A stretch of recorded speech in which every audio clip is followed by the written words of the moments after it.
saat mau bayar di kasir kalau lagi belanja di supermarket, atau saat mau fotokopi tugas ternyata rame jadi harus ngantri.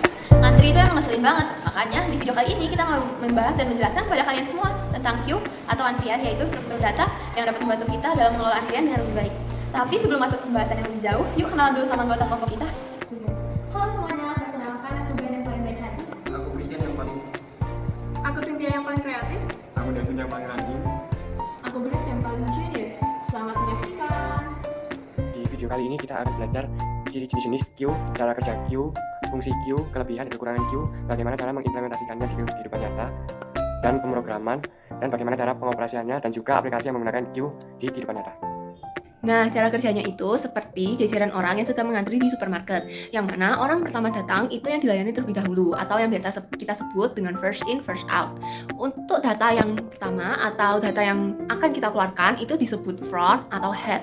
Sedangkan untuk data yang terakhir atau data yang baru saja kita tambahkan disebut back, rear, atau tail. Terus, apa sih fungsi queue? Queue memiliki peran yang penting dalam berbagai aplikasi dan algoritma.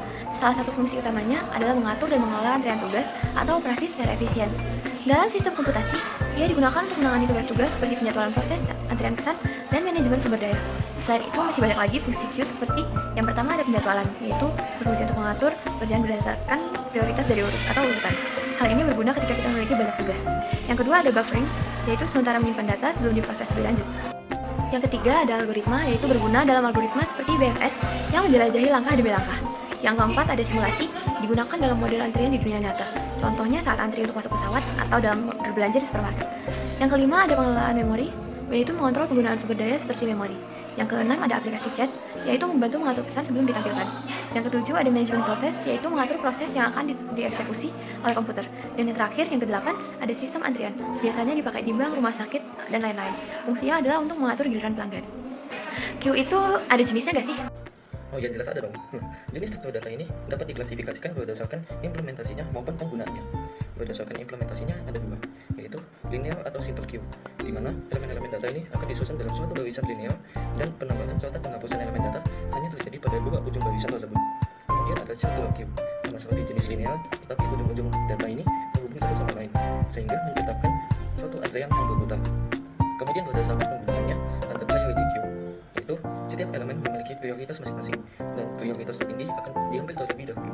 Kemudian ada double-ended queue atau DQ, di mana elemen dapat ditambah atau dihapus dari dua ujung barisan tersebut. Ada gak sih keuntungan dan keterbatasan menggunakan queue? Ya ada dong, meskipun struktur data queue memiliki banyak kegunaan, kamu juga harus tahu beberapa keuntungan dan keterbatasan yang perlu diperhatikan sebelum menggunakannya. Keuntungan yang pertama, data berjumlah besar dapat dikelola dengan mudah dan efisien. Yang kedua, proses insert dan delete data dapat dilakukan dengan mudah karena mengikuti aturan first in first out atau FIFO. Dan yang ketiga, efisien dalam menangani tugas berdasarkan urutan kedatangan. Keterbatasan menggunakan queue ada dua, yaitu yang pertama, tidak efisien untuk pencarian elemen tertentu pada antrian, dan yang kedua, memerlukan alokasi memori yang cukup untuk menyimpan antrian. Apa aja sih operasi dasar pada queue? Queue itu kan struktur data yang abstrak atau biasa kita sebut dengan ATT. Dia itu punya sistem operasi. Yang pertama enqueue. Enqueue itu menambahkan suatu elemen data pada antrian. Yang kedua dequeue. Dequeue itu menghapus suatu elemen data pada antrian. Yang ketiga is empty, mengecek apakah antrian tersebut kosong. Yang keempat is full, mengecek apakah antrian tersebut penuh.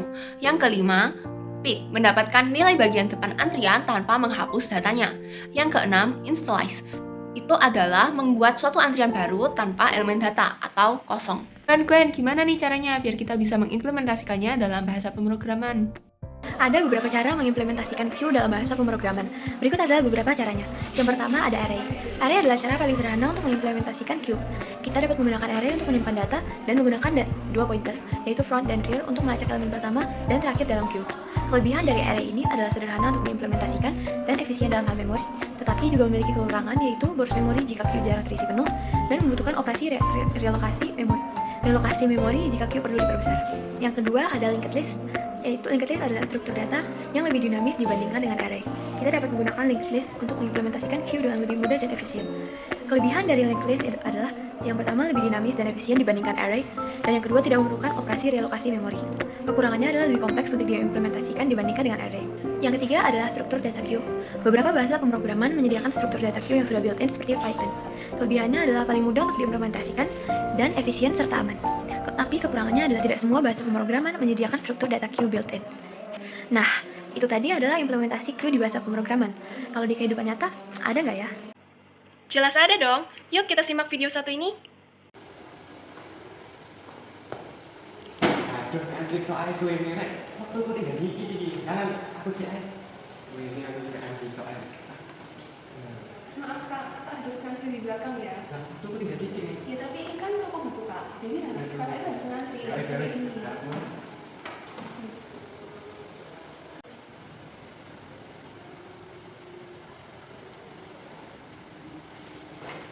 Makasih. Makasih, Mas. Enggak, maaf ya Kak, jangan rapor-rapor. Oh iya, nggak apa-apa, saya jangan diulangi lagi ya. Ini mau pakai kantong atau enggak? Enggak usah, Kak. Terima kasih. Ya. Kesimpulannya adalah, pemahaman tentang struktur data queue menjadi kunci untuk mengoptimalkan efisiensi dan kinerja aplikasi.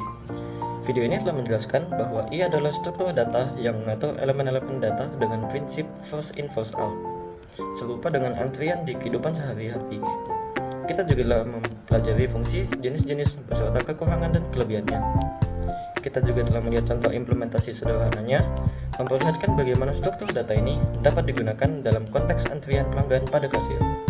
Dengan pemahaman ini, semoga kalian dapat mengimplementasikan konsep struktur data yang tepat dalam proyek aplikasi yang sedang kamu kembangkan, sehingga dapat meningkatkan efisiensi aplikasi dan juga menjadi seorang software engineer yang lebih handal. Sekian video dari kelompok kami, terima kasih.